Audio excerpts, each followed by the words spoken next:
Welcome to our channel Educatory Inspire Greatness. Hello student, this is Nikita Agrawal. Today's our topic of discussion is reproduction in flowering plant, class 12 lecture 2. So students, अगर आपने मेरे previous lecture को देखा होगा तो आपको पता होगा कि हमने प्रीवियस लेक्चर में फ्राल और उनके डिफरेंट पार्ट को स्टडी किया था।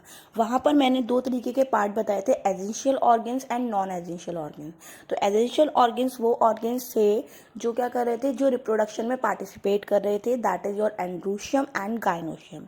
तो जो एंड्रोशियम है और जो गायनोशियम है, इसी की फॉर्मेशन को ही हम क्या कहते हैं, माइक्रोस्पोरोजेनेसिस या मेगास्पोरोजेनेसिस। तो आज की क्लास में हम माइक्रोस्पोरोजेनेसिस के प्रोसेस को स्टडी करेंगे। ठीक, चलिए तो स्टार्ट करते हैं। यस, तो हमारा सबसे पहला टॉपिक क्या है, एम्ब्रियोलॉजी। अगर आप लोगों ने मेरा प्रीवियस लेक्चर सुना होगा तो आपको पता होगा कि सेक्सुअल रिप्रोडक्शन में जो एम्ब्रियोलॉजी है वो बहुत इम्पॉर्टेंट पार्ट है, क्योंकि एम्ब्रियोलॉजी के अंदर ही हम बाकी सब चीज़ों को डिस्कस करेंगे। तो जो वर्ड एम्ब्रियोलॉजी है वो दो वर्ड से मिलकर बना है, एम्ब्रियो प्लस लॉजी। क्या मतलब है एम्ब्रियो प्लस लॉजी का? तो बच्चों, एम्ब्रियो प्लस लॉजी का मतलब क्या है? एम्ब्रियो का मतलब तो आपको पता ही है, और लॉजी का मतलब क्या होता है, स्टडी। तो study of development of embryo, कि आपका जो एम्ब्रियो है वो किस तरीके से डेवलप हो रहा है, इसी को हम क्या कहते हैं, एम्ब्रियोलॉजी कहते हैं। तो एम्ब्रियोलॉजी भी एक सिंगल स्टेप प्रोसेस नहीं है, बल्कि एम्ब्रियोलॉजी में सबसे पहला स्टेप है sporogenesis, second one is fertilisation and the third one is embryo formation. तो ये जो स्पोरोजेनेसिस है, इसी को आज की क्लास में हम लोग क्या करेंगे बच्चों, डिस्कस करेंगे। ठीक, तो स्पोरोजेनेसिस क्या है, स्पोर की फॉर्मेशन। तो अगर मैं स्पोरोजेनेसिस को भी दो वर्ड में स्प्लिट करूं, अगर हम क्या करते हैं, अगर हमने बायोलॉजी में टर्म को स्प्लिट कर दिया तो हमको क्या है, सेंस समझ में आ जाता है। तो जो स्पोरोजेनेसिस है ये भी दो वर्ड से मिलकर बना है, स्पोरो प्लस जेनेसिस। स्पोर की फॉर्मेशन को ही हम क्या कहते हैं बच्चों, स्पोरोजेनेसिस कहते हैं। तो एक बहुत इंपॉर्टेंट पॉइंट है कि स्पोरोजेनेसिस में जो स्पोर की फॉर्मेशन होती है वो एक प्रोसेस के थ्रू होती है, जिसको हम क्या कहते हैं, मियोसिस। मियोसिस को आपको पता है कि मियोसिस को हम और क्या कहते हैं, रिडक्शनल डिवीजन भी कहते हैं। क्यों कहते हैं? क्योंकि यहाँ पर जो नंबर ऑफ क्रोमोसोम्स होते हैं वो डिप्लॉइड से क्या, हैप्लॉइड हो जाते हैं, इसलिए हमने यहाँ पर इसको क्या क्या है, मियोसिस डिवीजन का है। अब ये जो मियोसिस है ये भी दो तरीके के सेल में होगा, एक तो होंगी आपकी मेल और एक होंगी आपकी फीमेल। तो अगर आपकी जो सेल है वो कैसी है, मेल है, तो हम उसको क्या कहेंगे, माइक्रोस्पोरोजेनेसिस। और अगर फीमेल है तो हमको उसको क्या कहेंगे, मेगास्पोरोजेनेसिस। तो अगर मेल होगी तो माइक्रोस्पोरोजेनेसिस और फीमेल होगी तो मेगास्पोरोजेनेसिस। तो माइक्रोस्पोरोजेनेसिस भी आप देख सकते हैं, आप लोगों ने पहले भी देखा होगा कि it is the process in which microspore mother cell is divided by reductional division and form microspore और पोलन ग्रेन। सिंपल है कि जो माइक्रोस्पोर मदर सेल है वो डिवाइड करेगी मेयोसिस के थ्रू और आपको क्या देगी, पोलन ग्रेन देगी। देखिए ये फ्लावर है, इसमें क्या है, एंड्रोशियम है, और एंड्रोशियम का एक सिंगल देखो आपको दिखाया गया है कि ये क्या है, आपका स्टैमेन है, और ये कैसा है, आपका 4 लोब स्ट्रक्चर है, और हर एक लोब को हमने क्या किया, माइक्रोस्पोरेंजिया, जिसके अंदर क्या प्रेजेंट है, पोलन ग्रेन्स प्रेजेंट हैं। तो यहाँ पर आपको पूरा प्रोसेस दिखाएगा कि किस तरीके से जो आपका एंथर है उस एंथर में पोलन ग्रेन फॉर्म होते हैं। अब माइक्रोस्पोरोजेनेसिस को स्टडी करने से पहले हम एंथर के स्ट्रक्चर को डिस्कस करेंगे। तो आप लोग देख सकते हैं कि यहाँ पर एक फ्लावर है, ठीक। तो यहाँ पर स्ट्रक्चर ऑफ एंथर में क्या है, यहाँ पर एक फ्लावर है जिसके अंदर बहुत सारे एंड्रोशियम लगे हुए हैं।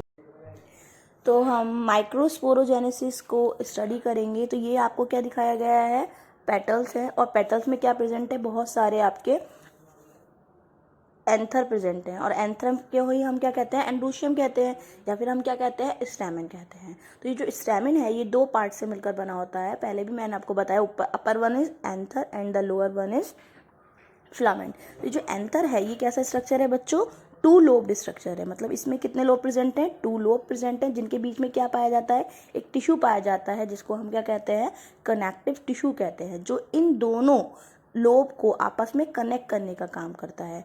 One more important thing is about anther is it is a fertile part of stamen. इस क्योंकि यहीं पर आपका क्या है, रिप्रोडक्शन होना है। और एंथर जो होता है वो कैसा होता है, टू लोब्ड स्ट्रक्चर होता है जो कि एक कनेक्टिव से कनेक्ट रहता है।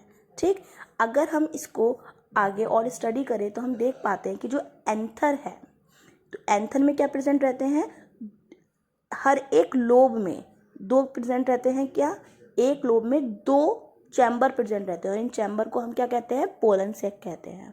पोलन का मतलब समझ में आ ही गया होगा, सेक का मतलब रखने की जगह। तो पोलन को रखने की जगह को हम क्या कहते हैं स्टूडेंट्स, पोलन सेक कहते हैं। और कहीं कहीं पर आपने देखा होगा कि इन पोलन सेक को और क्या कहते हैं, हम माइक्रोस्पोरेंजियम भी कहते हैं।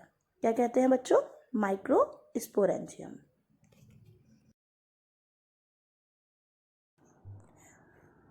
माइक्रोस्पोरेंजियम। अब आप देख सकते हैं in each lobe of anther has two pollen sac और कॉल्ड माइक्रोस्पोरेंजियम। और इस माइक्रोस्पोरेंजियम में क्या है, बहुत छोटे छोटे क्या प्रेजेंट होते हैं, बहुत सारे पोलन ग्रेन्स। और यही पोलन ग्रेन्स जब कहाँ पहुँचते हैं, आपके स्टिग्मा पर पहुँचते हैं, तो ये क्या करते हैं, सेक्सुअल रिप्रोडक्शन को प्रोसीड कराते हैं। तो अब हम देखें तो क्या होता है कि सबसे बाहर की आपकी मेम्ब्रेन है और आपके जो माइक्रोस्पोरेंजियम है उसकी वॉल है। तो उन दोनों वॉल के बीच में, ठीक, ये इनर वॉल है आपकी और ये क्या है आपकी आउटर वॉल। इन दोनों के बीच में जो स्पेस प्रेजेंट होता है, ये जो आप स्पेस देख सकते हैं, तो ये जो स्पेस है ये भी बहुत सारी मेम्ब्रेन से मिलकर बना होता है। और इस स्पेस को हम क्या कहते हैं बच्चों, एंथर वॉल। क्योंकि किसकी दीवार बना रहा है, एंथर की वॉल बना रहा है। और कि देख सकते हैं आप कितना मोटा लेयर है ये। तो ये जो एंथर वॉल है ये भी देख सकते हैं, जो एंथर वॉल है ये भी क्या है, 4 लेयर से मिलकर बना है। First one is epidermis, second one is endothecium, third one is middle layer and the fourth one is tapetum. ठीक, तो अब हम क्या करेंगे, इन चारों लेयर्स को वन बाय वन डिस्कस करेंगे। तो a wall is surrounded to the each microsporangium which is formed by parietal cells. तो ये जो वॉल है ये बच्चों कौन सी सेल्स बना रही हैं आपकी, ये सेल्स बना रही हैं आपकी पेराइटल सेल्स। तो ये जो पेराइटल सेल्स है यही माइक्रोस्पोरेंजियम की जो वॉल है उसको फॉर्म करती हैं। और ये कौन कौन सी लेयर से मिलकर बने होते हैं, epidermis, endothecium, middle layer and tapetum. तो सबसे बाहर वाली जो है उसको हम क्या कहते हैं बच्चों, एपिडर्मिस कहते हैं। एपिडर्मिस का मतलब सबसे बाहर वाली। और ये जो एपिडर्मिस सेल्स हैं ये बहुत क्या होती है, थिक स्ट्रक्चर होती है। और ये थिक इसलिए होती है क्योंकि ये एक बहुत एसेंशियल रोल प्ले करती है पोलन ग्रेन की लाइफ में, दैट इज़ प्रोटेक्शन। ये क्या करती है, इसको बाहर से आने वाले जो चेंजेस हैं उनसे क्या करती है, प्रोटेक्ट करती है। एंड द सेकेंड लेयर जो आप ये देख रहे हैं, ये ऑरेंज ऑरेंज मैंने हाईलाइट किया, दैट इज़ योर एंडोथीशियम। जो एंडोथीशियम है ये जो आपकी एपिडर्मिस है उसके जस्ट नीचे की साइड लोकेटेड होती है। और ये जो एंडोथीशियम है ये क्या होती है, एक सिंगल लेयर होती है। लेकिन ये सिंगल लेयर कैसे अरेंज होती है बच्चों, रेडियली अरेंज होती है। तो ये जो आपकी एंडोथीशियम की लेयर होती है ये क्या करती है, जो आपका एंथर है उसके डेहिसेंस में बहुत मेजर रोल प्ले करती है। Third one is middle layer. तो मिडिल लेयर क्या होती है, जस्ट एंडोथीशियम के नीचे प्रेजेंट होती है। और सबसे लास्ट होती है टैपिटम। टैपिटम बच्चों बहुत इंपॉर्टेंट है एग्जाम के पॉइंट ऑफ व्यू से। ठीक, तो जो आपकी टैपिटम है इसका सबसे अच्छा कैरेक्टर क्या है कि ये कैसी होती है, एंडो पॉलीप्लॉइडी को शो करती है। क्योंकि इसमें एक से ज़्यादा क्या प्रेजेंट रहते हैं, न्यूक्लियस प्रेजेंट रहते हैं। साथ ही ये जो टैपिटम है इसका एक बहुत इंपॉर्टेंट फंक्शन ये भी है कि ये क्या करती है, ये पोलन का नरिशमेंट प्रोवाइड करती है। मीन्स कि ये पोलन को क्या करती है, नरिश करती है। क्योंकि इसमें बहुत सारे एंजाइम, बहुत सारे फूड रिजॉर्व पाए जाते हैं। और अगर मैं देखूँ तो इसकी जो ये बॉडी होती है ये चारों तरफ से एक कवरिंग से कवर्ड रहती है, जिसको हम क्या कहते हैं बच्चों, ये जो पिगमेंट, ये जो सब्सटेंस है जो इसके चारों तरफ प्रेजेंट होता है इसको बोलते हैं स्पोरोपोलेनिन। और स्पोरोपोलेनिन बहुत ही रेजिस्टेंट सब्सटेंस होता है।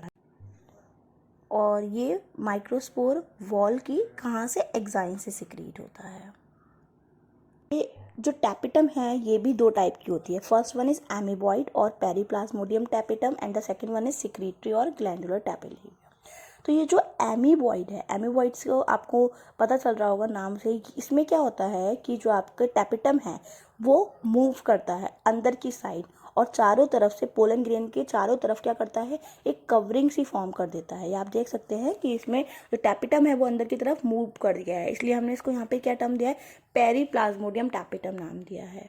और जो आपका सेकेंड वन है that is your secretory. Secretory में क्या होता है, इसका मेन काम क्या होता है, ग्लैंडुलर फंक्शन होता है कि ये सिक्रीट करता है. और यहाँ पर जो आपकी टैपिटम है वो अंदर की तरफ एंटर नहीं करती है. तो ये दो टाइप की टैपिटम आपके यहाँ प्रेजेंट है, that is your amoeboid and secretory. Next is development of anther and formation of microspores. आप लोगों को सभी को पता है कि जो आपकी माइक्रोस्पोर है वो माइक्रोस्पोर सेल्स जब क्या करती है, मियोसिस में डिवाइड करती है. तो हर एक से 4 हैप्लॉइड सेल फॉर्म होती हैं. यहाँ पर आपका क्या दिखाया गया है, एंथर का स्ट्रक्चर दिखाया गया है जिसके अंदर मैंने क्या बनाई है, माइक्रोस्पोरेंजियम बनाई है. और ये जो माइक्रोस्पोरेंजियम है, इस माइक्रोस्पोरेंजियम की ये जो सेल है इसी को हम कहते हैं माइक्रोस्पोर मदर सेल. और जब इसमें मियोसिस होगा तो इस मियोसिस से ही आपको क्या मिलेंगे बच्चों, एक मियोसिस से ही आपको 4 हैप्लॉइड सेल्स मिलेंगे. तो एक से आपको क्या मिल जाएंगे, 4 मिल जाएंगे. तो आप लोग देख सकते हैं कि मियोटिक सेल कैसी है, डिप्लॉइड है, 2n टाइप की है. और जब ये मियोटिक डिवीजन करती है तो ये n टाइप की हो जाती है. मतलब एक से आपको 4 हैप्लॉइड सेल्स मिलेंगी. और ये जो 4 हैप्लॉइड सेल है इसको हम क्या कहते हैं बच्चों, माइक्रोस्पोर. और जब ये माइक्रोस्पोर क्या करता है, 4 के ग्रुप में अरेंज हो जाता है तो उसको हम कहते हैं टेट्राड. आप देख सकते हैं यहाँ पर क्या है कि एक कंप्लीट माइक्रोस्पोरेंजियम है जिसके अंदर ये जो टेट्राड है ये अरेंज हो रहा है. तो 3 तो आगे की तरफ है और एक पीछे की तरफ है. अगर इसका अरेंजमेंट देखूँ तो इसका जो अरेंजमेंट है वो अलग अलग हो सकता है, ये इस तरीके से भी अरेंज हो सकते हैं. तो इसको हम क्या करेंगे, बाद में डिस्कस करेंगे कि किस तरीके का अरेंजमेंट पोलन ग्रेन का हो सकता है टेट्राड में. ठीक, तो अभी आपके लिए क्या है कि एक सेल है जिसके अंदर क्या प्रेजेंट है, 4 पोलन प्रेजेंट है, that is your tetrad. 4 pollen कौन कौन से हैं, 1 2 3 4. तो यहाँ पे ये 4 पोलन आपको दिखाए गए हैं. Next is development of male gametophyte. तो स्टूडेंट्स ये जो माइक्रोस्पोर है it is a first cell of male gametophyte. तो जो मेल गैमेटोफाइट है इसकी फर्स्ट सेल कौन सी है, माइक्रोस्पोर है, जो चारों तरफ से 2 कवरिंग से कवर्ड होती है. और इन जो कवरिंग है इनको हम क्या कहते हैं, एक्साइन और एंटाइन. जो एक्साइन है वो बाहर की साइड है और जो इंटाइन है वो अंदर की साइड है. आप देख सकते हैं कि ये जो एक्साइन है ये रेगुलर ना होकर इर्रेगुलर टाइप की है. तो एक्साइन का नेचर कैसा है बच्चों, इर्रेगुलर है. ये चारों तरफ नहीं है, कुछ कुछ जगह पे है. That second one is intine, जो चारों तरफ है. और जो एक्साइन है और जो इंटाइन है इनके बीच का जो स्पेस है, इस स्पेस को हम क्या बोलते हैं, जर्म पोर कहते हैं. और यहीं से आपकी पोलन ट्यूब अराइज होती है जो कि सेक्सुअल रिप्रोडक्शन के लिए बहुत इंपॉर्टेंट होती है. तो ये जो पोलन ट्यूब है यही आपके स्टिग्मा में एंटर करते हैं. तो ये जो एक्साइन है इस एक्साइन से एक सब्सटेंस सिक्रीट होता है दैट इज स्पोरोपोलेनिन. ये जो स्पोरोपोलेनिन है it is a highly resistance fatty substance related to cutin. ठीक, और ये जो एक्साइन है ये फर्दर 2 लेयर में डिवाइडेड होती है, इनर एंड एक्सिन एंड आउटर एक्स्ट एक्सिन. तो 2 तरीके का, बाहर की तरफ जो है वो आपकी हो गई outer one and the inner one. अब ये जो आउटर एक्स्ट एक्सिन है ये भी 3 लेयर की बनी होती है. First one is inner continuous foot layer, second is discontinuous baculate layer और the third one is outer discontinuous tectum. ठीक, तो ये जो टेक्टम है और ये जो आपकी वैक्यूलेट लेयर है ये दोनों आपस में मिलकर एक डिज़ाइन फॉर्म करती हैं. और इस डिज़ाइन को हम क्या कहते हैं, इसके स्कल्पचर्स कहते हैं. और ये जो स्कल्पचर्स हैं इनकी पोजीशन अलग अलग पोलन में अलग अलग हो सकती है. मतलब अलग अलग स्पीशीज़ में जो इनके नंबर्स हैं स्कल्पचर्स के ये अलग अलग हो सकते हैं. तो ये सब क्या है, आपके पोलन के स्ट्रक्चर के बारे में है. तो एक और इम्पॉर्टेंट जो बात है that is the branch dealing the study of pollen grains, कि पोलन ग्रेन की स्टडी को जो ब्रांच स्टडी करती है that is your palynology. Palynology में हम पोलन ग्रेन के बिहेवियर को डिस्कस करते हैं। और कुछ इंसेक्ट्स हैं, उनमें क्या होता है कि जो पोलन ग्रेन हैं वो चारों तरफ से एक स्टिकी से सब्सटेंस से कवर्ड हो जाते हैं, जो कैसा होता है, येलो कलर का होता है, और इसीलिए हम उसको क्या कहते हैं बच्चों, पोलन कीट। क्या कहते हैं इसे, पोलन कीट कहते हैं। ठीक, तो इंसेक्ट में क्या उनसे कवर्ड होता है, एक स्टिकी सब्सटेंस से कवर्ड होता है जिसको हम कहते हैं पोलन कीट। और depending upon their number the pollen grain are monocolpate, bicolpate और ट्राइकॉल्पेट। तो आप देख सकते हैं यहाँ पे केवल एक है, यहाँ पे कितने हैं आपके, 3 हैं। तो इसके बेसिस पर ये अलग अलग होते हैं और अलग अलग प्लांट्स में ये पाए जाते हैं। अब हम क्या पढ़ेंगे, अगर हम देखें तो ये जो पोलन ग्रेन है ये कैसा होता है, इसमें केवल एक न्यूक्लियस पाया जाता है, एक सिंगल न्यूक्लियस पाया जाता है। और ये जो सिंगल न्यूक्लियस है ये माइटोटिक डिवीजन से क्या करता है, 2 सेल बनाता है।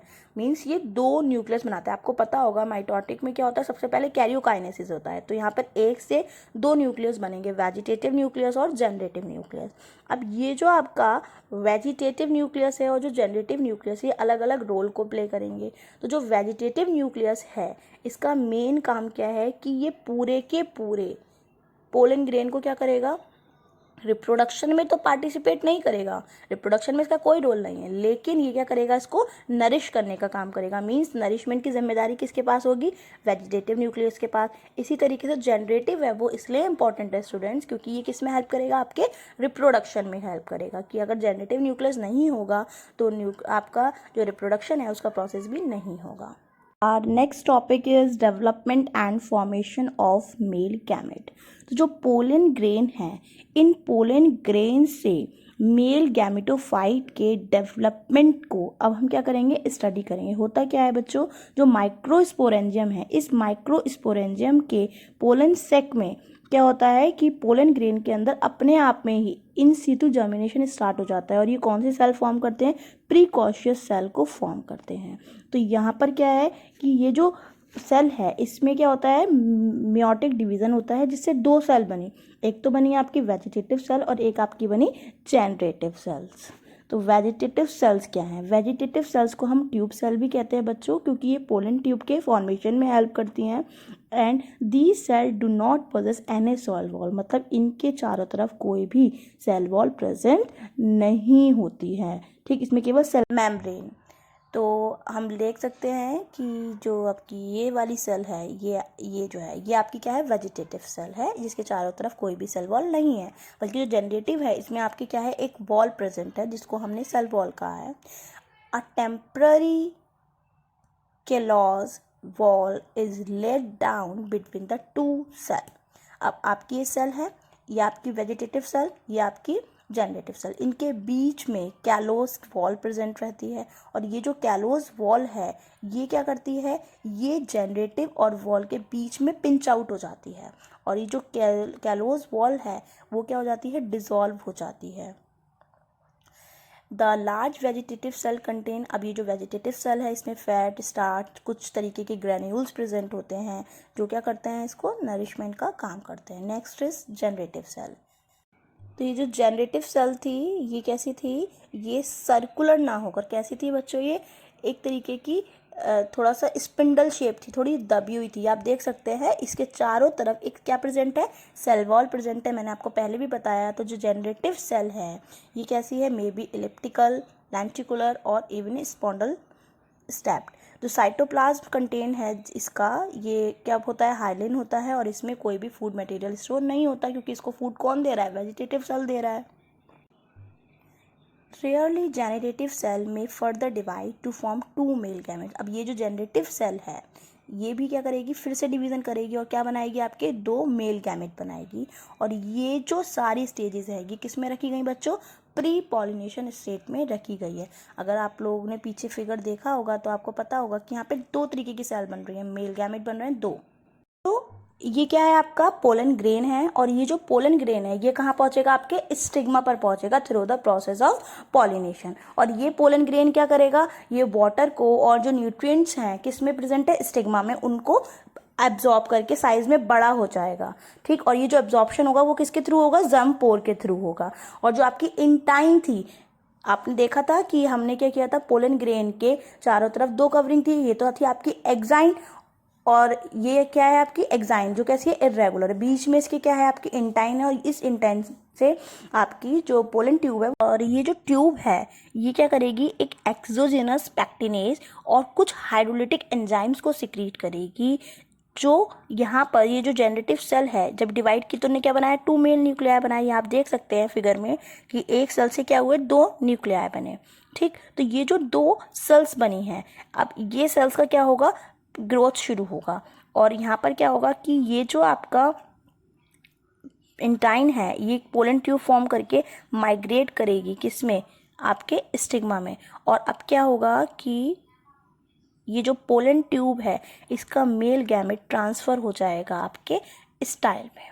ठीक, तो ये जो वेजिटेटिव और जनरेटिव सेल्स हैं ये दोनों ही न्यूक्लियस कहाँ, जो पोलन ट्यूब है वो पोलन ट्यूब ले जाएगी अपने टिप पर। तो formation of male gamete can occur in vegetative cell और pollen tube. Usually generative cell come down into pollen tube and then divide to form male gamete. तो होता क्या है, ये जो जनरेटिव सेल है जब ये पोलन ट्यूब में एंटर कर जाता है तभी मेल गैमेट बनते हैं। मैंने अभी आपको बताया कि जनरेटिव सेल से 2 मेल गैमेट बनेंगे, लेकिन वो कहाँ बनेंगे, पोलन ट्यूब के अंदर बनेंगे। The hinder region of pollen tube is highly vacuolated.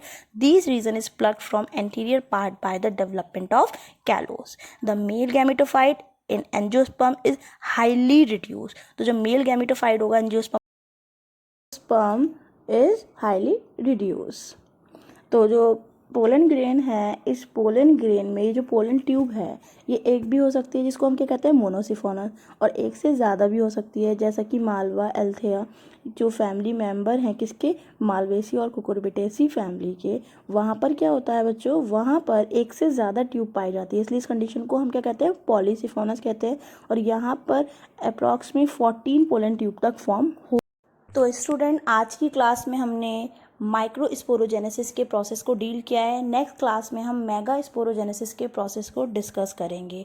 I hope आप लोगों को हमारे वीडियोस पसंद आ रहे हो, तो प्लीज़ वीडियो को लाइक कीजिए, शेयर कीजिए, और हमारे चैनल को अगर आपने सब्सक्राइब नहीं किया है तो प्लीज़ उसे सब्सक्राइब कीजिए। Thank you.